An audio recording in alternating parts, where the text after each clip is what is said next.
आप सभी को जय मसीह की। परमेश्वर का धन्यवाद हो, उसने रात भर संभाला, इस दिन को दिखाया। सारा आदर महिमा प्रभु यीशु मसीह को मिले। आइए मेरे साथ खुदा के वचन को पढ़ सकते हैं। नीति वचन 15 अध्याय उसका 10 पद। जो मार्ग को छोड़ देता उसकी बड़ी ताड़ना मिलती है, और जो डांट से बैर रखता वह अवश्य मर जाता है।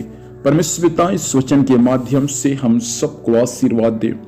प्रियो, यहाँ पर नीति वचन उसका 15 अध्याय उसका 10 पद में परमेश्वर का वचन कहता है कि जो परमेश्वर के मार्ग को छोड़ देती हैं उसको परमेश्वर बड़ी ताड़ना देता है।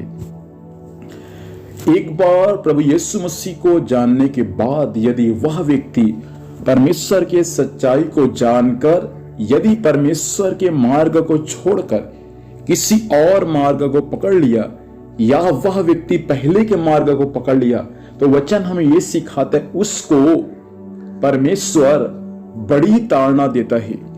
मतलब उसको परमेश्वर बड़ा दंड देता है। प्रिय भाई बहन, मसीह को जानना, उस पर विश्वास करना, उसके मार्गों में चलना बहुत कठिन है, लेकिन परमेश्वर को छोड़ना बहुत आसान है। लेकिन इस बातों को भी ध्यान दीजिए, जो व्यक्ति परमेश्वर को जानकर, वचन को जानकर परमेश्वर के मार्ग को छोड़ देते हैं और वे वापस अपनी दुनिया में चले जाते हैं, याद रखना प्रभु आपको दंड नहीं देगा, लेकिन परमेश्वर आपको बड़ा दंड देगा। प्रभु को जानना, पहचानना, ये सब कुछ प्रभु की अनुग्रह से हुआ है। लेकिन प्रभु को आप यदि सताओं के समय, विरोध के समय, समस्याओं के समय, निंदाओं के समय, अपमान के समय यदि प्रभु को आप छोड़ देते हैं, मैं आपसे वचन के अनुसार कहना चाहूंगा, खुदा आपको बहुत ही बड़ी ताड़ना आपको देगा। इसलिए जो मार्ग आपने पा लिया है जीवन भर, चाहे कितना भी दुख, तकलीफ, विरोध, सताव, अपमान क्यों ना आ जाए, उस मार्ग पर चलते ही रहिए। आगे लिखता है, जो डांट से बैर रखता है वह व्यक्ति अवश्य मर जाता है। कई बार गुरु हमें डांटता है हमारे भलाई के लिए।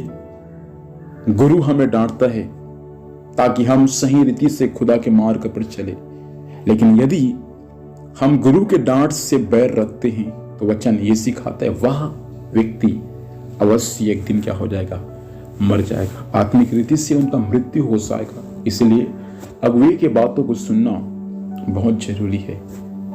आप यदि अपने अगुवे के बातों को नहीं सुनेंगे तो याद रखना आप आत्मिक रीति से एक दिन मर जाएंगे, क्योंकि परमेश्वर का वचन यही बोलता है कि जो परमेश्वर को छोड़ देते हैं, जो परमेश्वर के मार्ग को छोड़ देते हैं, प्रभु उनको दंड देता है।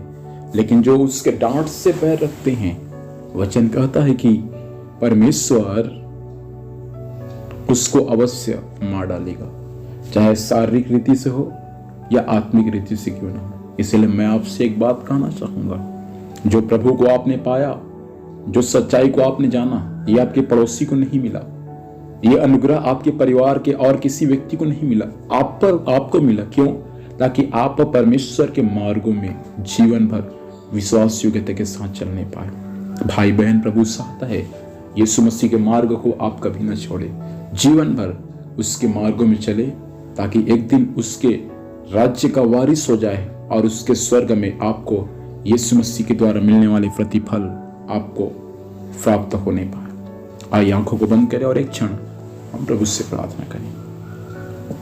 सर्वशक्तिमान अनुग्रहकारी परमेश्वर पिता जी, इस वचन के अनुसार प्रिय भाई बहन लोग जो आपको जानते हैं पिता, वचन को सुन रहे हैं प्रभु जी, सहायता करके ये लोग कभी आपके मार्ग को पिताजी ना छोड़े। कितना भी सताव, विरोध क्यों ना आ जाए पिताजी, कितना निंदा, बदनामी क्यों ना हो प्रभु, जीवन भर आपके मार्ग में अटल बने रहने के लिए सहायता कर। स्वामी, जो बीमार है वे सब यीशु के नाम में चंगा होने पाए। आज दिन भर संभालना प्रभु, सबों को स्वर्गीय सुरक्षा देना परमेश्वर पिता, और आपकी दया अनुग्रह सब पर बना के रखना प्रभु। जीवन भर आपके मार्गों में चलने के लिए सहायता कर, और गुरु के डांट से पिताजी बैर न रखने पाए, ऐसा अनुग्रह को प्रदान करे। धन्यवाद, आपने ऐसा ही कर दिया। यीशु के नाम से पिता सब आशीष को मांगते हैं, आमीन। खुदा हम सबको आशीर्वाद दे। आप सभी को जय मसीह की। Praise the Lord.